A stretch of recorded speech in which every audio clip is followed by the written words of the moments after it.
Shalom, shalom, boa tarde. Hoje é dia 13 de Kislev, 5.783, 7 de dezembro de 2022.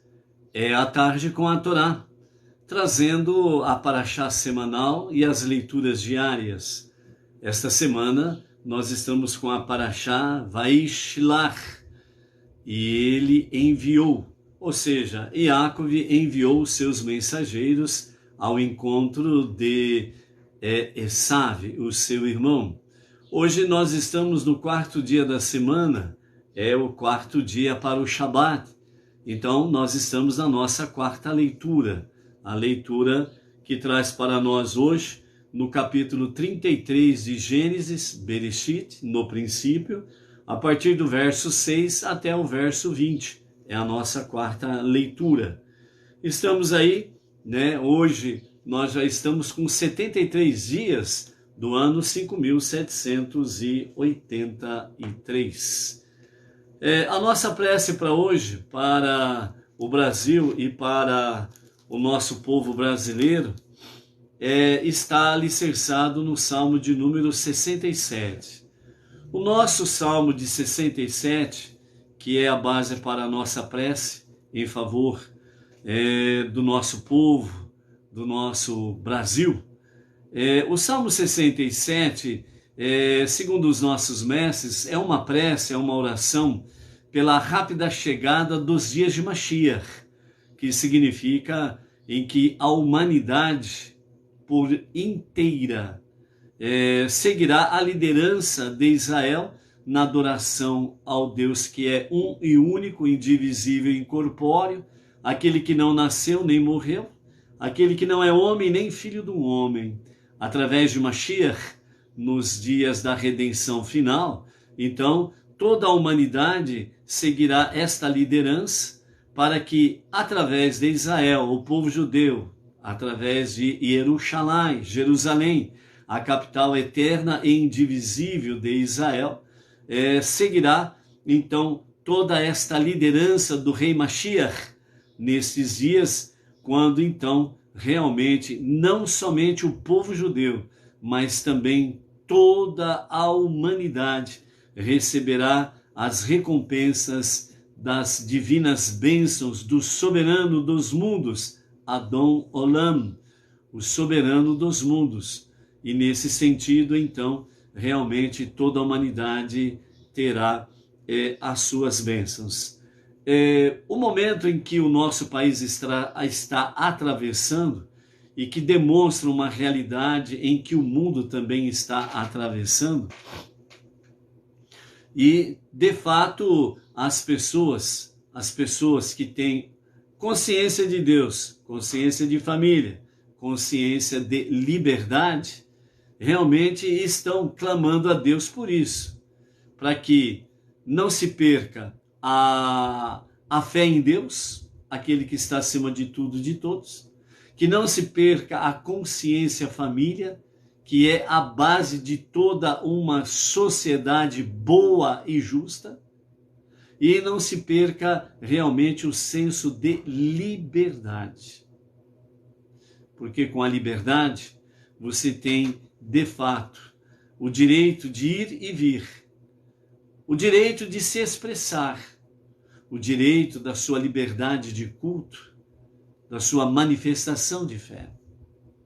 Então esse é um tripé em que realmente a humanidade sempre foi firmada. E quando pessoas perversas procuraram tirar ou um, ou dois, ou os três tripés, Deus, família e liberdade, eles sempre tiveram que entrar numa luta direta com Deus. E até hoje, graças a Deus, não conseguiram nem empatar, muito menos vencer a Deus. Então, por isso, nesses momentos bem conturbados, difíceis, mais aí de 36 dias em que há um povo que está clamando, está buscando, está labutando, lutando, para que Deus, família e liberdade não caiam por terra, que a bandeira não seja transformada em uma bandeira vermelha e nem o tapete vermelho se estenda sobre o nosso país, né? Então, de fato, é para que nós possamos contemplar Deus como a única força propulsora do universo. É por isso que o Salmo 121 fala: eleva os meus olhos para os montes, de onde me virá o socorro? Ou seja, eleva os meus olhos para os montes, para a luta, as adversidades, os perversos, os ímpios, aqueles que querem o mal realmente da família, da pessoa de bem, que não querem que a justiça prevaleça, que o bem prevaleça, que a luz prevaleça, que Deus prevaleça, que a família prevaleça, que a liberdade prevaleça.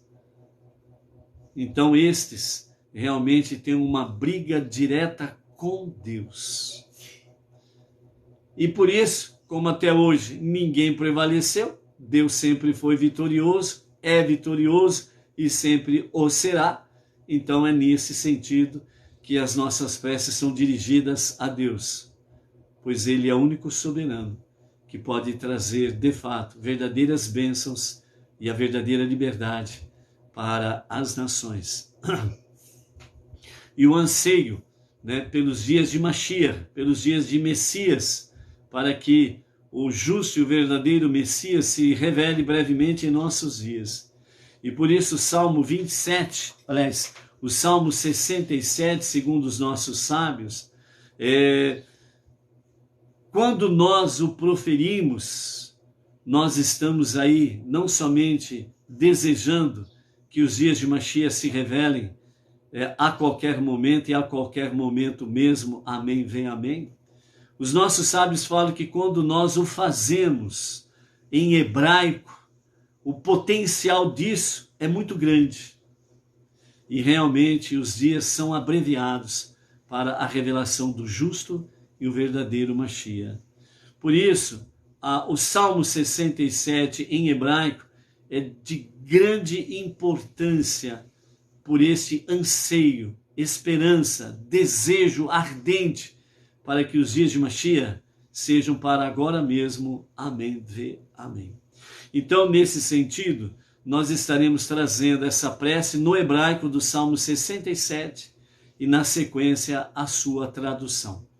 Esta prece, esta oração, para que a rápida chegada de Mashiach, para estabelecer definitivamente Deus, família e liberdade, com a verdadeira justiça, seja estabelecida em nossos dias, em nossa geração, para qualquer momento mesmo. Amém. Amém. Então, assim nos diz esta prece. Lamenatseach, bignot, mismor, shir, Elohim, yechonenu, vivarechenu, yair, panavitanu, selah. Ladaat, baaretz, darkecha, bechol, goim, ishuatecha, yoducha, amim, Elohim, yoducha, amim, kulam, ismeru, viranenu, leumim, kitchpot, amim, mishor, o leumim, baaretz, tachem, selah. Yoducha amin Elohim, Yoducha amin kulam, Eretz, Natená, Yevulá, Yevarechenu, Elohim, Eloheinu, Leva, Yevarechenu, Elohim, Veiereu, Otokol, Afsei, Aretz. A tradução assim nos diz: ao mestre do canto sobre instrumentos de corda, um salmo, um cântico. Que o Eterno nos conceda a sua graça e nos abençoe, e que faça sobre nós resplandecer seu rosto, para que na terra seja conhecido seu caminho, e entre todas as nações sua salvação. Ergam-te graças todos os povos, que todos eles cantem em teu louvor. Alegrem-se e rejubilem-se todas as nações, porque com grande equidade as julgarás, e pelo caminho reto as conduzirás. Ergam-te graças todos os povos, que todos eles cantem em teu louvor. Possa então a terra produzir em abundância seus frutos. Queira o Eterno, nosso Deus, nos abençoar. Sim, queira Ele nos abençoar e ser reverenciado e temido até os confins da terra. Então, nesse sentido, são realmente as bênçãos para que os dias de Mashiach se revelem rapidamente, a qualquer momento mesmo. Amém, vem amém. E nesse sentido, seguindo o rei Mashiach, então toda a terra, todas as nações erguerão a Deus louvor, gratidão e adoração. Por isso, quando nos fala nesta oração que sobre nós faça resplandecer seu rosto, significa que o rosto do Eterno levantado em favor das nações significa que ele está sendo, como foi e como sempre será, o único Deus que pode trazer proteção, bênção, salvação para as nações. Então, quando o rosto do Eterno está levantado em favor das nações, é a mesma coisa como diz o profeta, quando Deus estende a sua destra para abençoar, ninguém tem o poder de fazer recolher a sua destra. E quando a sua destra se recolhe para não abençoar, não há ninguém que possa fazê-lo estender a sua mão para abençoar. Por isso, quando aqui o salmista fala, faça sobre nós resplandecer o seu rosto, é para que nós possamos receber da parte do único Deus, do único Criador, do único Redentor, do único Salvador, realmente a bênção que enriquece e não acrescenta dores. Por isso, dentro da nossa aliá de hoje, nós vamos ver exatamente o que significa o porquê que Yaakov chega por inteiro em Shechem, que pertence a Canaã, a terra prometida. O que significa isso? Ou seja, quando Deus ele levanta o seu rosto, assim como a sua destra, para abençoar, é bênção completa. Então, por isso, para o nosso Brasil, para o nosso povo que está buscando para que Deus, família e liberdade não caiam por terra e que não seja estendido o tapete vermelho em nosso país, muito menos nossa bandeira sendo deformada em cor vermelha, mas que sim, nós possamos aí, recebemos de Hashem, do soberano dos mundos, esta bênção, este favor, para que nós não tenhamos desgraças sobre desgraças acontecendo em nosso país e sobre o nosso povo. E que através destas bênçãos nós possamos espalhar, expandir realmente a confiança, a fé monoteísta com fundamento judaico e orientação rabínica para o Brasil, para as nações. Porque muitos povos ali fora estão esperando o que vai acontecer aqui. Porque eles sabem que aquilo que acontecer aqui no Brasil será um reflexo do que vai acontecer entre as nações. Nós estamos falando como Benei Noach, não judeus entre as nações. E o Brasil é, de fato, um polo para as nações. Por isso, nós não vamos perder a meta, o foco, o objetivo, que através do monoteísmo, com fundamento judaico e orientação rabínica, para o Brasil e para as nações, possamos levar cada vez mais esta realidade. E que o nosso Brasil seja salvo por Hashem, por Adonai, o único Deus, a quem deve-se a Ele toda reverência, toda adoração, toda gratidão, todo temor e todo amor. Que sejam estas bênçãos sobre o nosso povo e o nosso país. Baruch Hashem. Hoje nós estamos aí na nossa quarta aliá, capítulo 33 de Bereshit, Gênesis, do verso 6 ao 20, né? Nós vamos ver aqui o desenrolar dos finalmente do encontro entre Yaakov e Esav, e depois Esav, ele segue o seu caminho sozinho. E por que ele segue o seu caminho sozinho? Enquanto que Yaakov segue com a sua família e os seus pertences em direção a Sucote, depois a Shechem, né? E o que sucede nesse sentido todo aí. E qual é realmente as mensagens que nós podemos compreender, segundo os nossos mestres, segundo os nossos sábios, né? Segundo os ensinamentos racídicos, né? Os ensinamentos racídicos são ensinamentos alicerçados na piedade e bondade, né? Num conhecimento mais elevado e profundo da Torá, para que mais e mais as pessoas possam voltar-se para esta viva esperança, né? Os dias de Mashiach, para que aconteçam rapidamente em nossos dias. Amém, vem amém. E qual é a conexão de Yaakov e Esav com os dias de Mashiach? Ok? Então, a partir do versículo 6, nós temos aí a continuidade do encontro entre Yaakov e Esav, e bem como as famílias. Vimos aí que Yaakov, né, se aproximando de Esav, ele se prostra 7 vezes. Essas 7 vezes significa integridade, né? A integridade de Yaakov, né? Pelos 20 anos que ele passou em terra estranha, pelos 20 anos que ele passou no meio a uma terra impura, idólatra, né? Pelo tempo que ele passou ali, 20 anos na casa de Lavã, o seu tio sogro, né?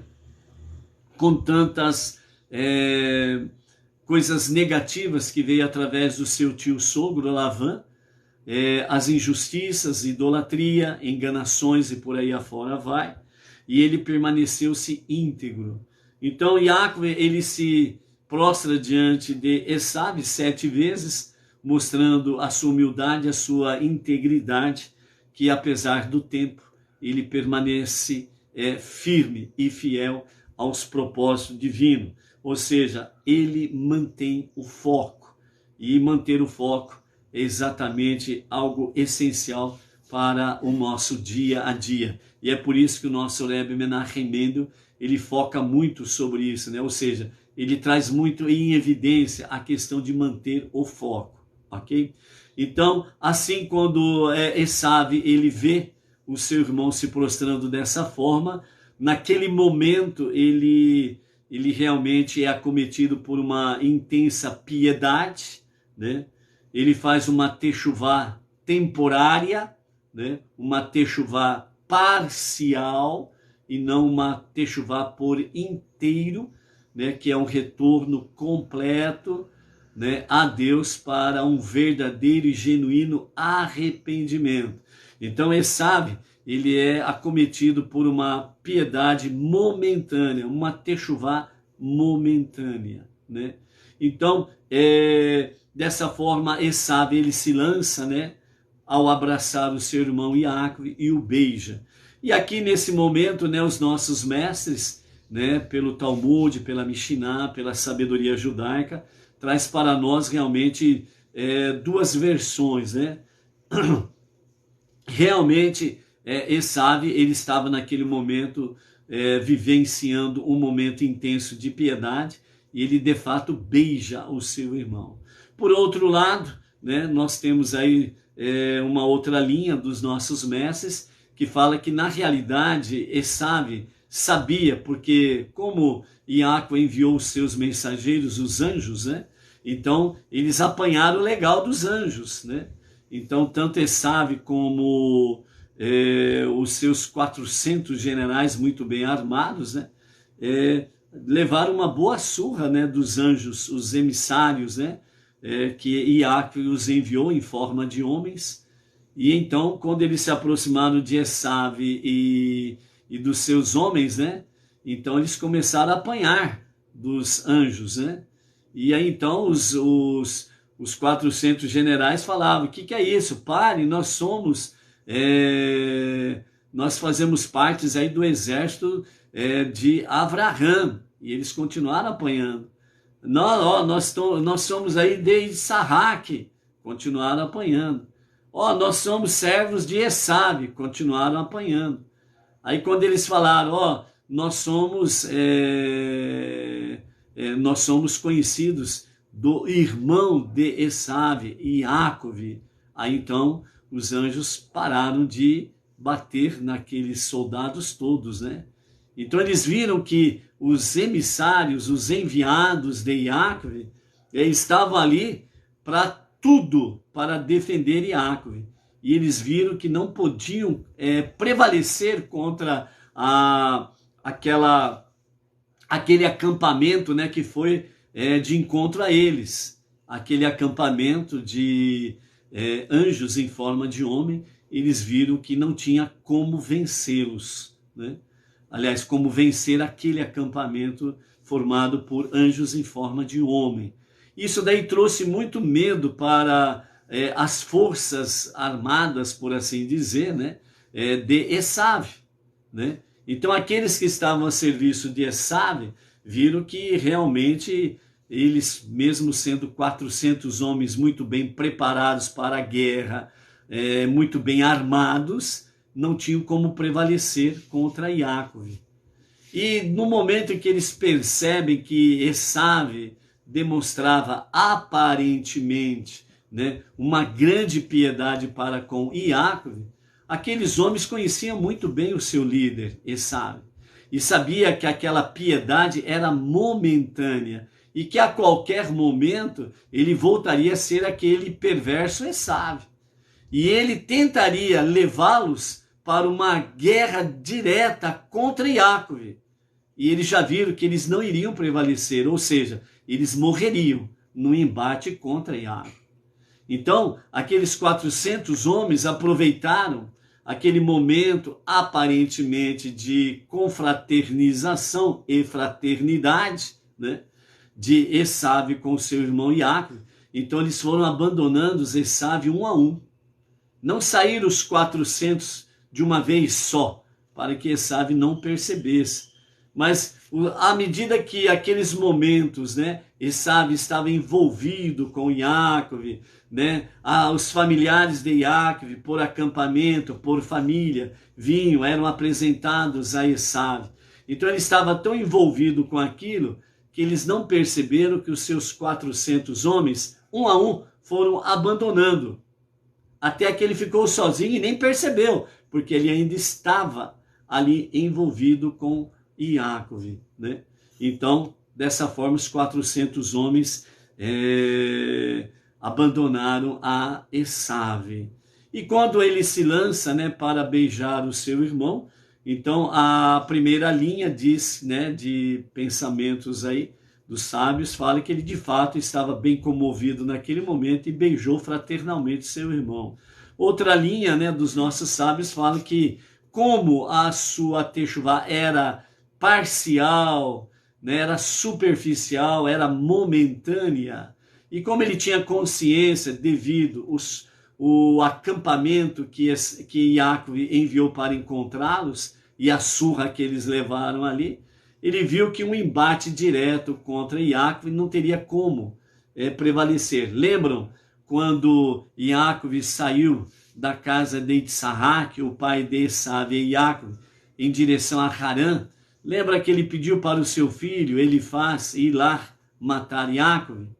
Lembra o conselho que a mãe deu para o jovem, dizendo a ele: se o seu pai tivesse certeza, o seu pai perverso, se tivesse certeza que poderia prevalecer contra o seu tio Iacove, ele não transferiria essa questão para ti. Ele mesmo faria. Mas como ele sabe que não tem como matar Yaakov, ele perversamente mandou você, filho. Então não tente entrar no embate direto contra o seu tio. Não tente matá-lo, que não há como. Então, aqui novamente, Esav se defronta com o seu irmão e sabe que não pode fazê-lo no embate direto. Então, por isso, essa outra linha dos sábios de Israel falam que nesse momento em que Esav ele aproveita aparentemente da fragilidade de Yaakov, por estar ali, prostrou-se diante dele 7 vezes, ele estava com os braços abertos para receber Esav de forma amigável.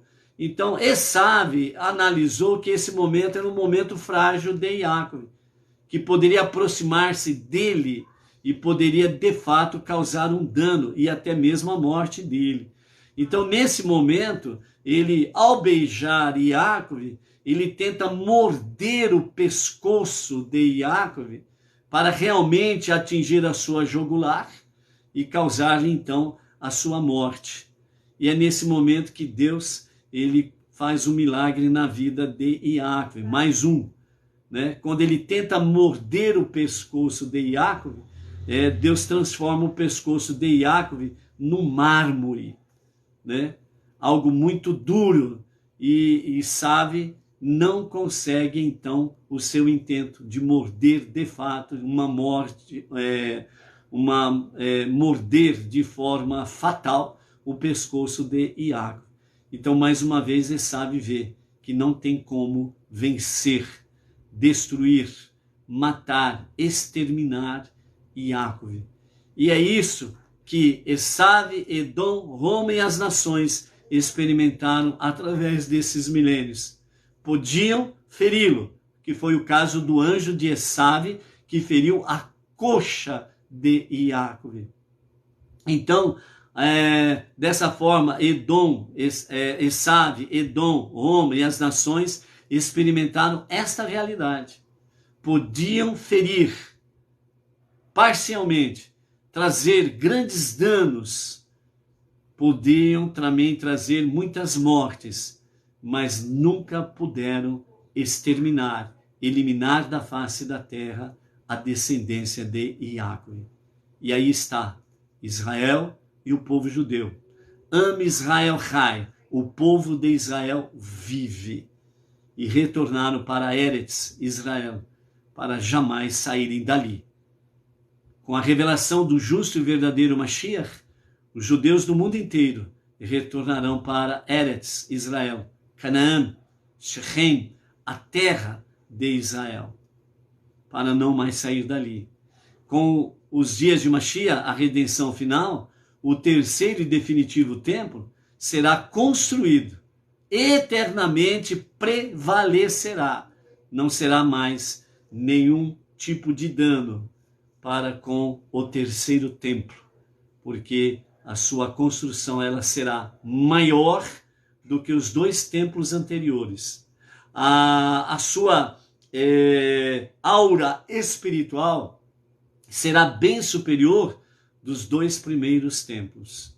Assim como, né, Segunda Crônica 7,14 fala bem claramente ali que Deus, né, se revelando e dizendo que os seus olhos e os seus ouvidos estarão atentos a este lugar, ou seja, ali onde foi construído os 2 primeiros templos e onde será construído definitivamente e eternamente o terceiro templo, né? Então o portal celestial, né, que se abre a partir daquele lugar, Jerusalém, o Beit HaMikdash, o templo para Israel e para as nações, será ainda maior e melhor do que os 2 primeiros templos.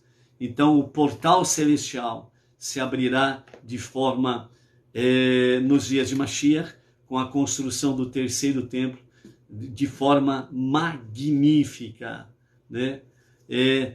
E assim então todo Israel e todas as nações serão definitivamente serão curados e sarados os 4 reinos aqui existentes, ok? Então, dentro de toda essa visão, né, Esaú viu essa realidade e não tinha como realmente fazer algo fatal para com Iaco. E aí então acaba, né, ele se rende, né, realmente a Iaco, eles têm um momento fraterno, e depois desse momento fraterno aí, então, né, as famílias vão se apresentando, né, diante de Esaú, e aqui na nossa aliá de hoje, na nossa quarta aliá, nós temos aí Leá e os seus filhos se apresentam diante de Esaú, e depois nós temos Iosef e Rachel, né, que se apresentam diante de Esaú. Aqui, segundo o Talmud e a Mishnah, os nossos sábios falam que nesse momento Iosef ele se apresenta diante de Esaú, mas encobrindo a sua mãe. Então Esaú ele não consegue enxergar a Rachel. Então, nesse momento em que Iosef ele vem à frente da sua mãe para proteger a sua mãe, diante do perverso Esaú, que ele sabia muito bem que o seu tio era um perverso, ele não se deixou levar, né, pela sua aparência e momentânea techuvá. Então ele vai antes da sua mãe, diante da sua mãe, melhor dizendo. Então ele cresce diante da sua mãe, protegendo-a dos olhos perversos de Esaú. E naquele momento, Rachel, que estava grávida de Beniamim, então Iosef, ele protege Rachel, a sua mãe, e o seu irmão que está no ventre de sua mãe, Beniamim, para que os olhos perversos de Esaú não viessem provocar um aborto na sua mãe. Então, ele protege a sua mãe, Esaú não vê Rachel e continua, né, aquele momento de confraternização entre Esaú e Jacó, ok? Então, diante disto, né, justamente por essa atitude de Iosef, já aqui Deus já escolhe Iosef para ser realmente, né, o salvador do povo de Israel e das nações. Então nós temos aqui Iosef, que no futuro, que nós vamos ver, né, ele é vendido pelos irmãos, fica lá no Egito, depois ele se torna o vice-faraó, o vice-governador, o vice-rei de todo o Egito, e ele salva não somente o Egito, que representam as nações, mas também salva o povo judeu, ok? Então, justamente pelo mérito dele proteger a sua mãe. Então vejam bem, amados, como que uma boa ação, diretamente falando de Iosef, como que uma boa ação de Iosef, naquele momento, vai repercutir um efeito espetacular, maravilhoso, magnífico, mais lá na frente. Então, por isso, como nós temos o conselho, né, tanto da Torá, como dos profetas, de Salmos, né, que está recheado desse tipo de conselho, que é: em todo o tempo, faça o bem, porque isso será bom para ti e para gerações futuras. Então, o bem que você faz hoje, ele vai repercutir ou num curto espaço de tempo, ou um pouco mais longo, mas ele vai ter uma repercussão para o bem de outras pessoas mais. Então, por isso, não importa o tempo, não importa a situação, o conselho é: faça o bem. Por quê? Porque o bem sempre vence o mal. Ok? Entendeu?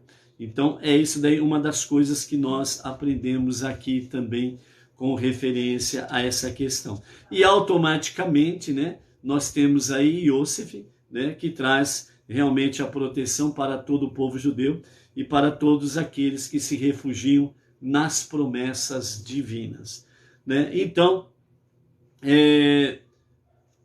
Nesse momento, então, Esav, né, ele fala para o seu irmão, né, é o verso 9 do capítulo 33, né, no sentido de que ele fala, e esse acampamento, né, o que aconteceu, aí ele fala dos presentes, né, então, Esav, ele diz, eu tenho bastante, pô, não preciso de mais nada, fica para você.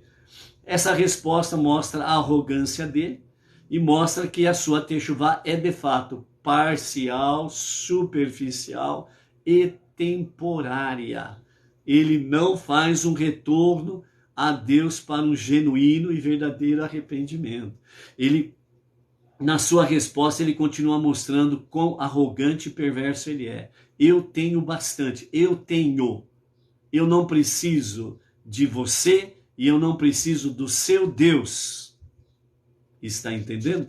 Então a arrogância do ser humano distancia ele de Deus, né? Então a resposta de Yaakov, né, é diferente.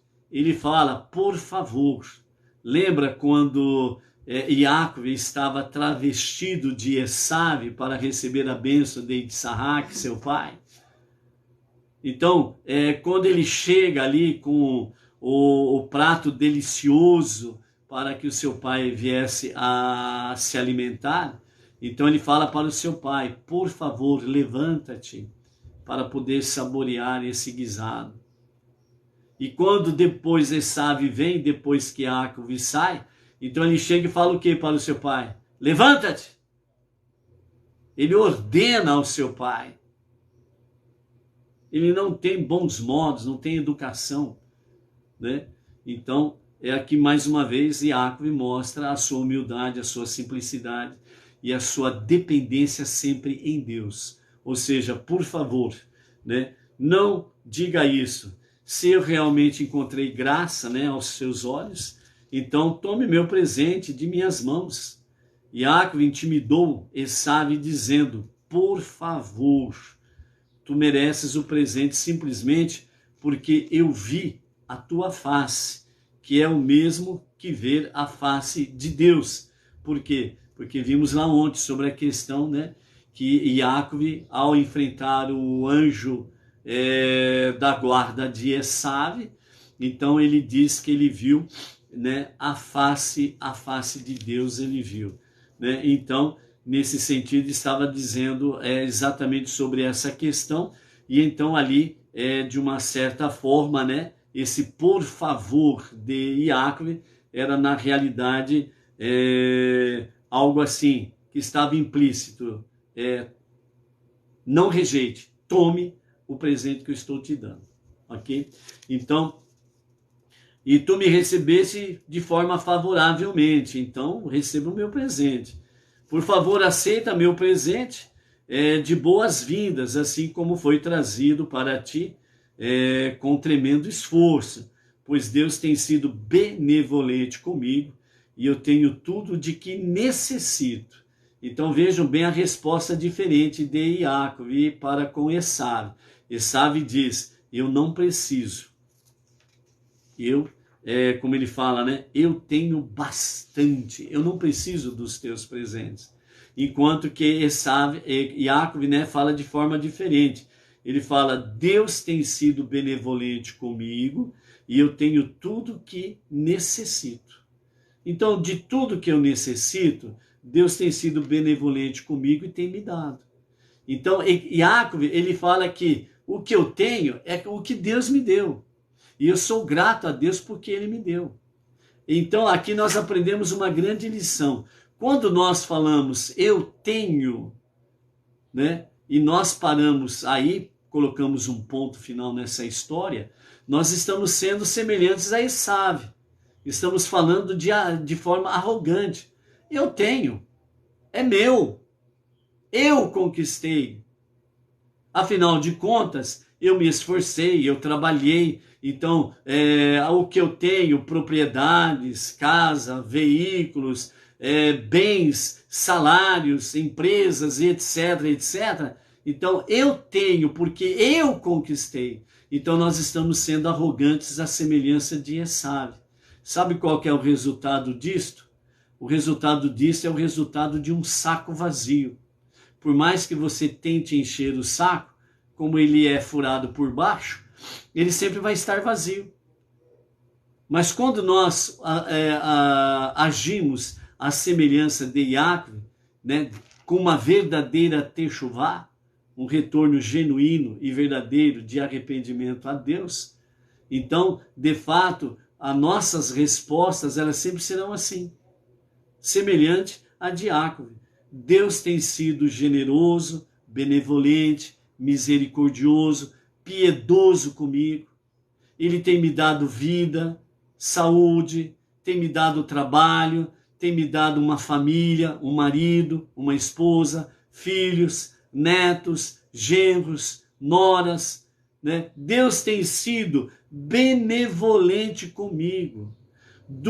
Eu tenho tudo de que necessito, porque Ele tem sido benevolente comigo. Então, tudo que eu tenho, tudo que eu possuo, na realidade, veio através da benevolência de Deus comigo. E tudo isso, assim como a minha própria vida, está a serviço de Deus. Então, isto é, de fato, fazer techuvá, um retorno a Deus para um genuíno e verdadeiro arrependimento. Então, nós vemos aí a diferença de um e de outro. Na sequência, a partir do versículo 12 do capítulo 33 de Bereshit, Gênesis, então nós temos aquele momento em que Esav, ele se coloca, né, de uma forma ali aparentemente, né, já mencionado. Então ele se propõe, né, para Iacove, vamos caminhar juntos.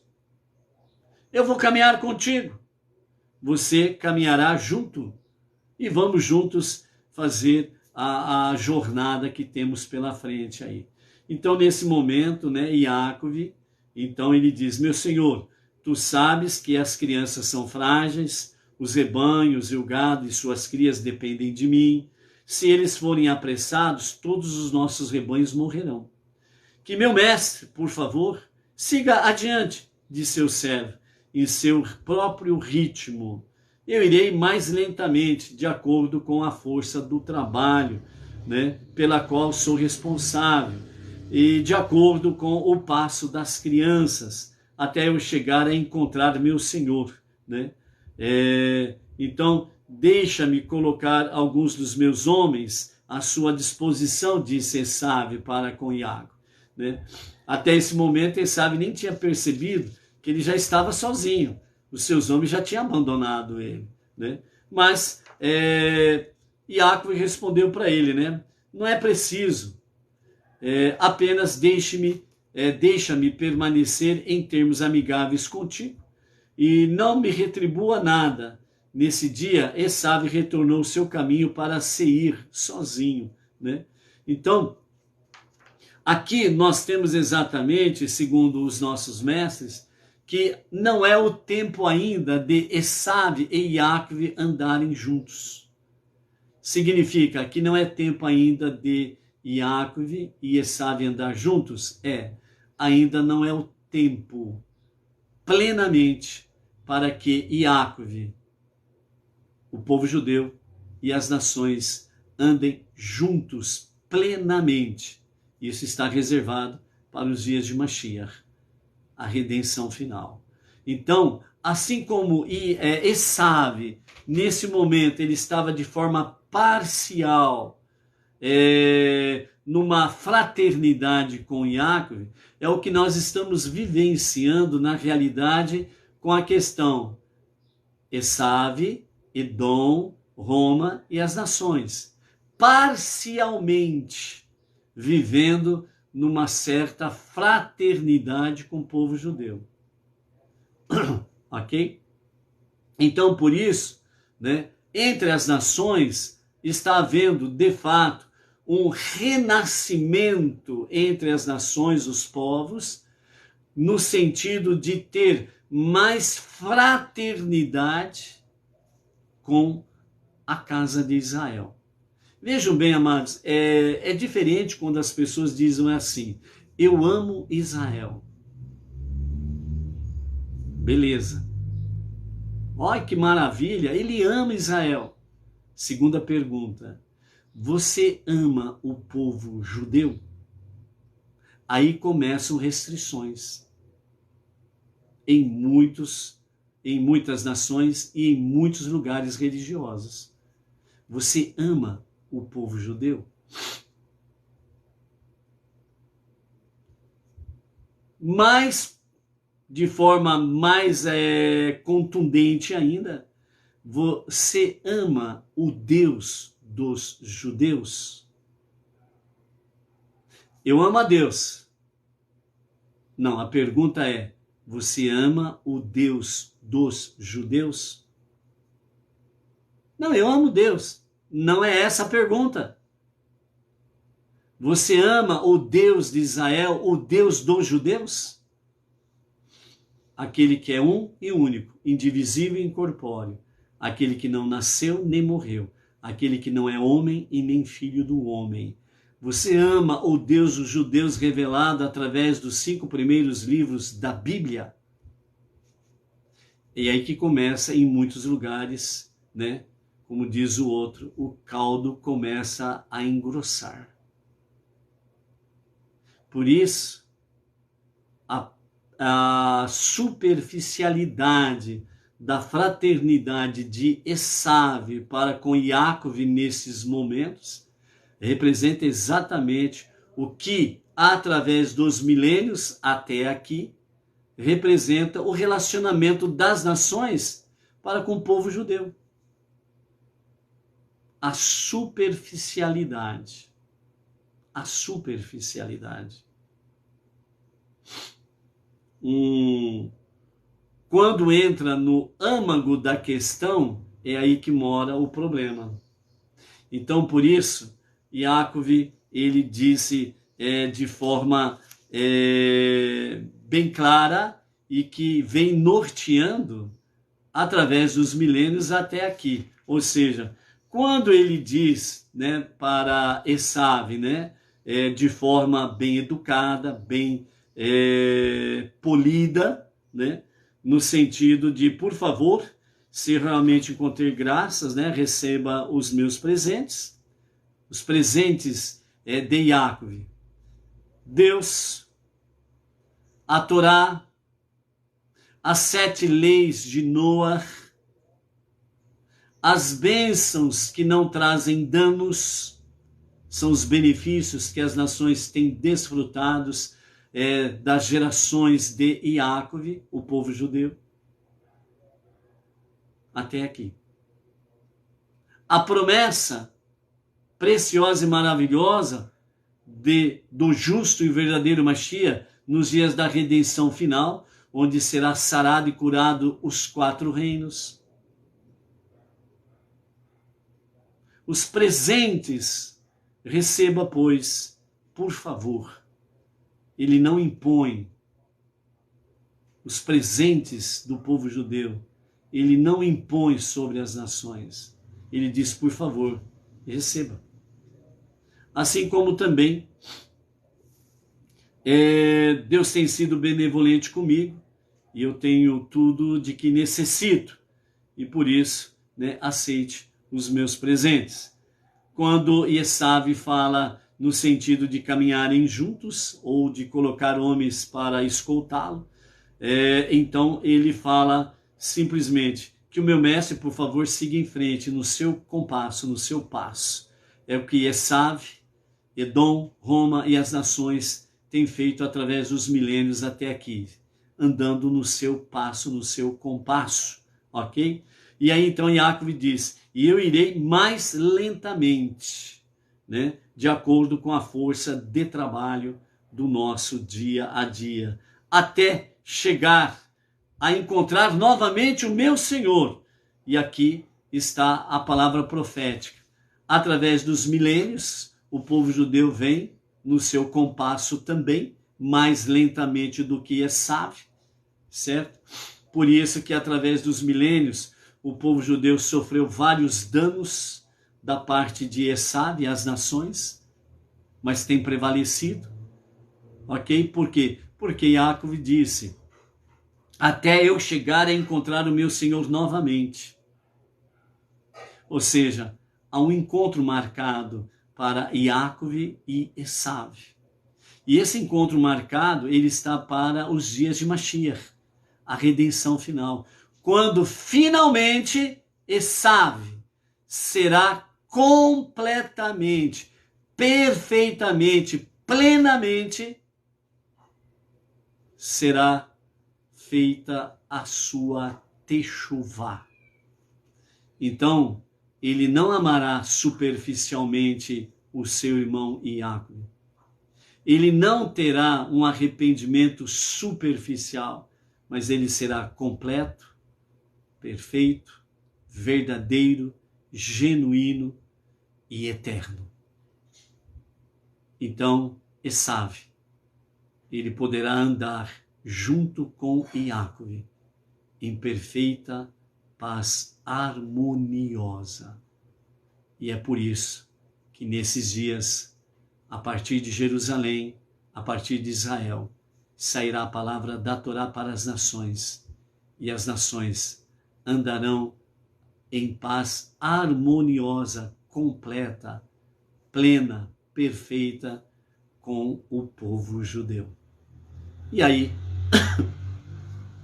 de fato, todas as rusgas serão completamente sanadas, cairão por terra, e o verdadeiro Shalom será estabelecido nos 4 ventos do nosso planeta, de norte, sul, leste a oeste.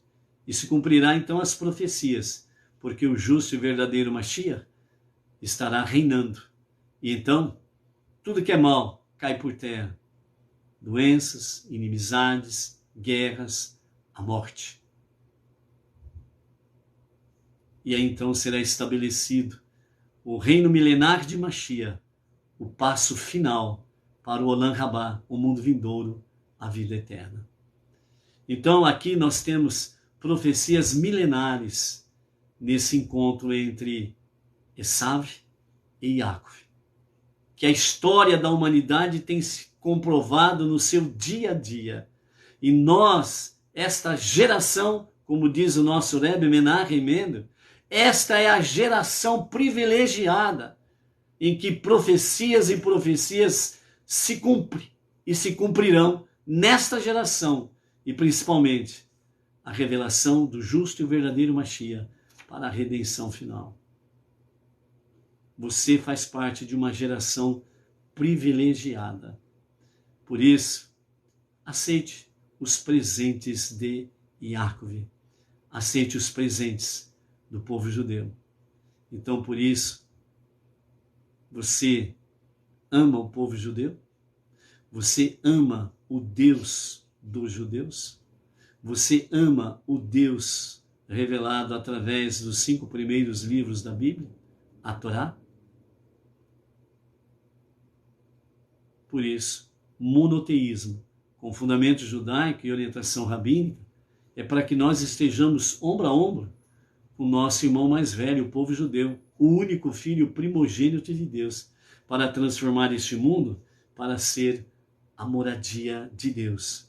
Por isso, Iacov disse: até eu chegar a encontrar meu Senhor em nosso destino final, a redenção final, com o Mashiach. Então, nesse sentido, acontecerá de fato essa unidade completa entre Israel e Deus, entre Israel, Deus e as nações. E estaremos vivenciando esta realidade. Então, por isso, amados, que nós possamos cada vez mais estarmos aí dentro dessa confiança inabalável em Deus, né? Por isso que nós temos aí diante de nós, nesta questão, quando nós vemos aqui os versos, o finalzinho, né, do verso 17, por isso ele chamou aquele lugar de Sucote, né, porque Esav no início do verso 16, Esaú retornou seu caminho para Seir sozinho, porque os seus soldados tinham abandonado um a um, e ele retornou sozinho para Seir, né? E o verso 17 fala que Iacve seguiu, foi para Sucote, e ali ele construiu tendas, né, para os seus e para os seus rebanhos. E após 18 meses, ele permaneceu 18 meses em Sucote. E depois de 18 meses ele seguiu o seu caminho, e desde então que saíra de Padã Arã, Iacve chegou à cidade de Shechem. E ao chegar à cidade de Shechem, né, após 18 meses, que ficava na terra de Canaã. Então, Iacve chegou à cidade de Shechem, que ficava na terra de Canaã, inteiro, né? E ali ele morou, né, ou montou acampamento diante da cidade, e comprou ali uma parte do campo, por 100 quesitas dos filhos de Hamor, chefe de Shechem. E ali ele erigiu um altar e o chamou em comemoração ao milagre da sua salvação. Deus é o Senhor de Israel, né? Então, ele chamou aquela localidade desta questão, porque os milagres que aconteceram na vida dele. Então, quando aqui nós temos no verso 18, que ele chegou, né, à terra de Canaã, em Shechem, por inteiro, significa que ele chegou inteiro em saúde, riqueza e conhecimento de Torá. Dentro desse aspecto aqui, né, Rashi, ele comenta dizendo que por que, né, mencionar que ele chegou inteiro, né? E dentro desse sentido, saúde, riqueza e conhecimento de Torá, que são três tópicos aqui. Então, Rashi, ele traz para nós a seguinte questão, né, sobre essa questão inteiro, ou integridade, ou inteireza. Então, nesses três aspectos, o primeiro Deus havia somente prometido que Iacve não seria prejudicado por outros homens, no caso específico, Esaú e Lave, que representam os homens. Então, nenhum ser humano o prejudicaria. Ele não tinha prometido que Iacve não seria prejudicado por um ato de Deus, que foi o caso do anjo.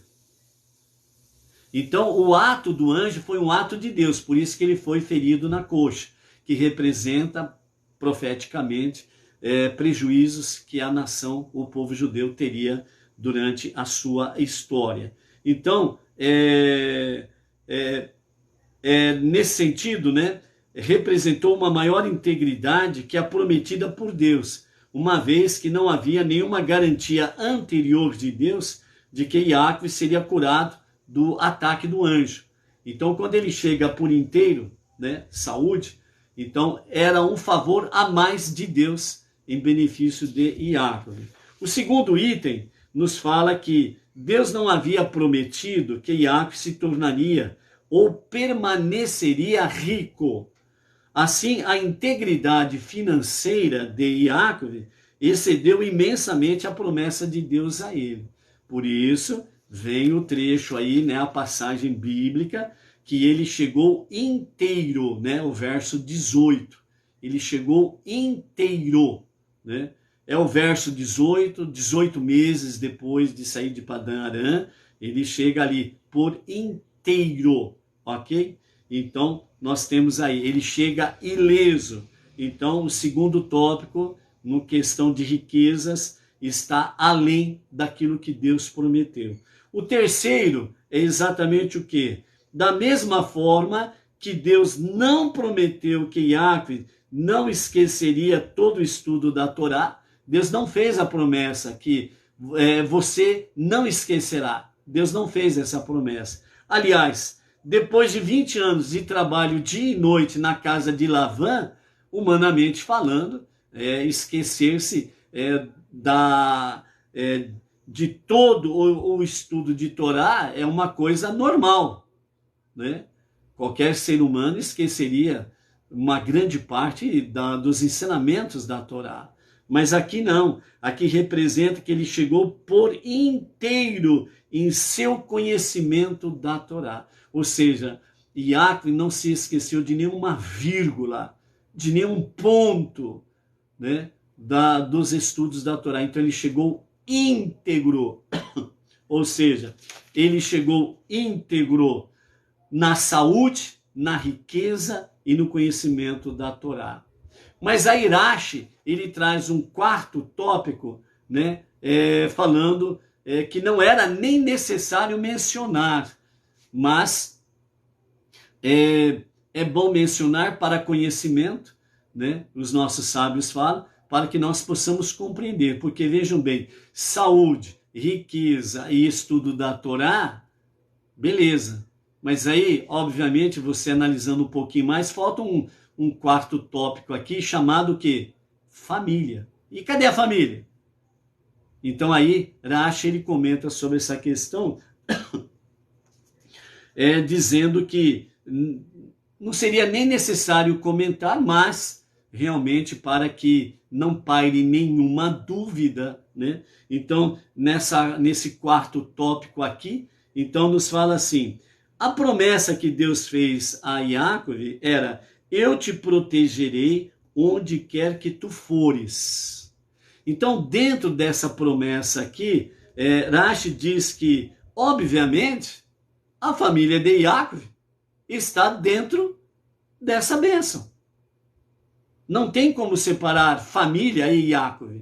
Então, a família de Jacob, onde quer que ele esteja, onde quer que ele for, a família vai. Então, eu te protegerei. Então, nesse sentido aqui, os nossos sábios falam, então, que seria desnecessário, né, realmente ressaltar que Deus cumpriu a sua promessa explícita, que é exatamente o quê? Eu te protegerei onde quer que tu fores. Então, por isso, né, nesses três tópicos, não é mencionada a questão da família de Jacob, porque já está implícito nesta promessa. Dentro desse sentido, significa exatamente o quê? Se você se propõe, se você se coloca no caminhar diante de Deus, né, em conhecimento da sua Torá, das 7 leis universais e suas ramificações, preces diária, techuvá diária, tzedaká, então a sua família está implícita nela, né? Às vezes alguém diz assim, puxa vida, hoje esqueci de fazer uma prece pela minha família. Não esquenta a cabeça com isso. Deus não esqueceu. Porque contigo está implícito a tua família. Entendeu? É isso que nos mostra essa realidade aqui. Por isso, o nosso Rebbe Menachem Mendel, ele fala assim, nós precisamos manter o foco. Nós não podemos destoar do foco. É foco, é em frente, é em marcha, sempre em direção a cumprir a nossa missão. Deus nos deu a missão e a missão tem que ser cumprida. Missão dada, missão cumprida.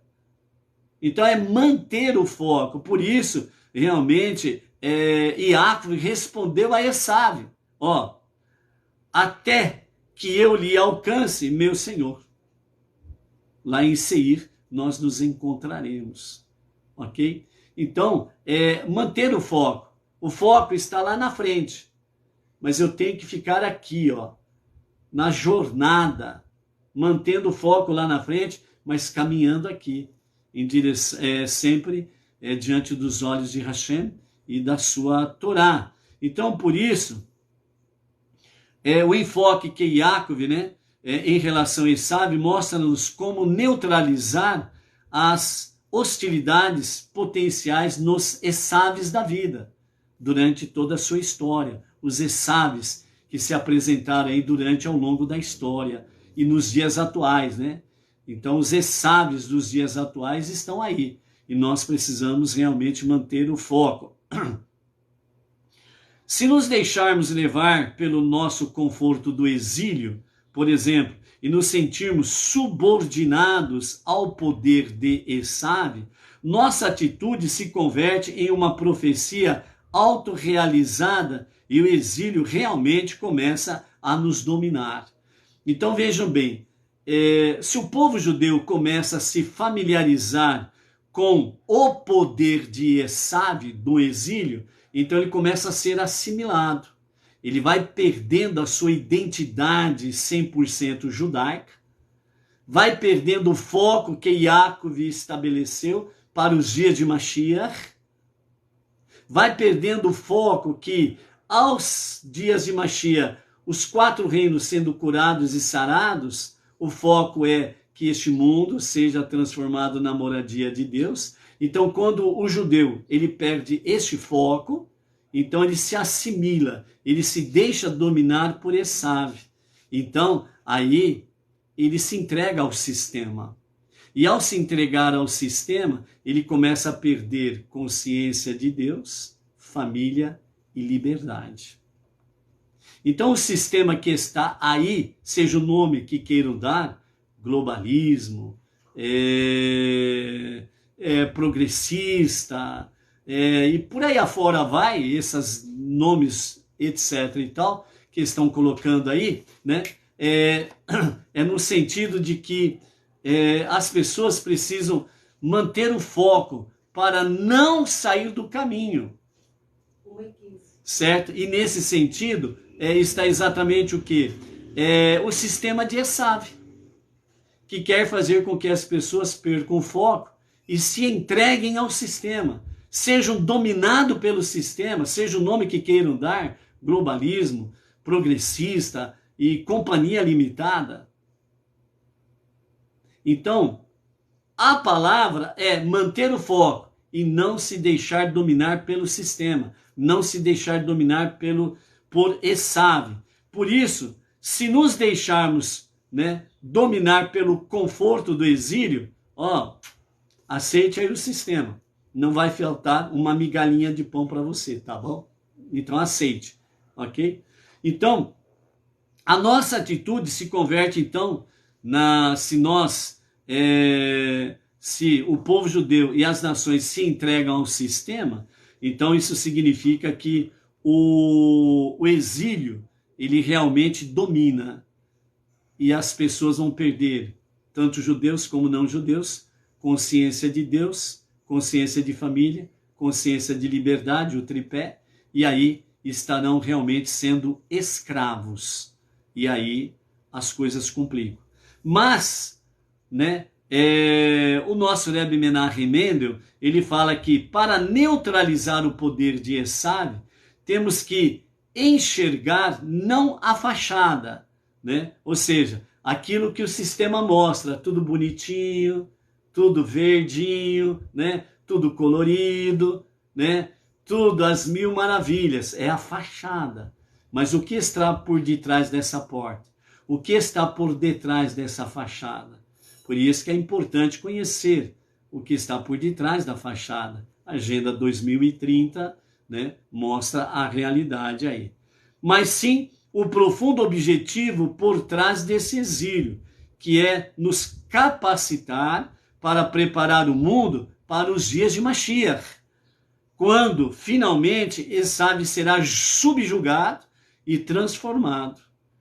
Se encararmos a longa aventura de nosso exílio como uma viagem a Seir e nos concentrarmos em nosso objetivo final, Esav se torna inofensivo, mesmo enquanto ainda estamos no exílio. Ou seja, mesmo ainda no tempo presente, em que não entramos nos dias da redenção final com o reinado de Mashiach, nós precisamos realmente não nos submetermos à escravidão, perdendo a consciência Deus, família e liberdade.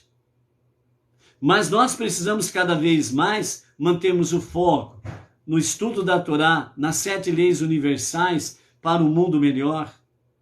Precisamos manter o foco em transformar este mundo para ser a moradia de Deus, o reinado de Mashiach, o verdadeiro e justo Mashiach, para transformar os 4 reinos. Precisamos fazer com que, de fato, o comodismo, lutar, labutar, trabalhar, isso traz esforço, muitas vezes além das nossas próprias forças.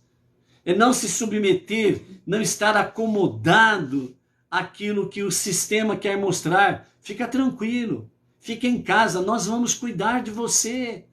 Está entendendo? É escravizar, é fazer as pessoas perder a liberdade, consciência de família, de Deus. Só Deus é o nosso verdadeiro libertador. Só Deus é o verdadeiro salvador. Só Deus é que tem o poder de trazer para nós a verdadeira proteção. E não um sistema falido aí de Esav e os seus filhos que estão aí tentando trazer um sistema em que o objetivo deles é fazer você se tornar submisso, ou, entre aspas, de livre e espontânea vontade, sendo iludidos, ou à força. Perseguição, ameaças, prisões, mortes e por aí afora vai. E por isso, o antídoto para o sistema é o estudo da Torá, as 7 leis de Noah para um mundo melhor, transformar o mundo para trazer cada vez mais a consciência de Deus, de família, de liberdade, trazer cada vez mais a consciência de o reinado de Mashiach para os nossos dias e que aconteça a qualquer momento mesmo. Com nós é um monte de etanol. Eita nós, misericórdia. Baruch Hashem. Finalizando, amados, já que o retorno veio, caiu o sinal da internet, já que retornamos, finalizando. Então, o antídoto para tornar Esav inofensivo, para tornar o sistema inofensivo, é exatamente esse. Consciência de Deus, família e liberdade, que estão dentro do antídoto chamado estudo da Torá, as 7 leis de Noah, transformar o mundo para ser a moradia de Deus, a consciência de Mashiach. Quanto mais nós alimentarmos isso e levarmos às pessoas estes fatos, mais e mais o sistema Esav se tornam inofensivos. Por isso, eles estão desesperados para que as pessoas realmente percam a qualquer custo consciência de Deus, família e liberdade. Seja forte, não perca o foco, porque você já é um vencedor, já estipulado pela vontade divina. É o decreto de Deus. Por isso, os que prevalecerem sempre serão os grandes heróis a serem inscritos, não somente no livro da vida, mas na história da humanidade. Shalom, shalom. Até amanhã.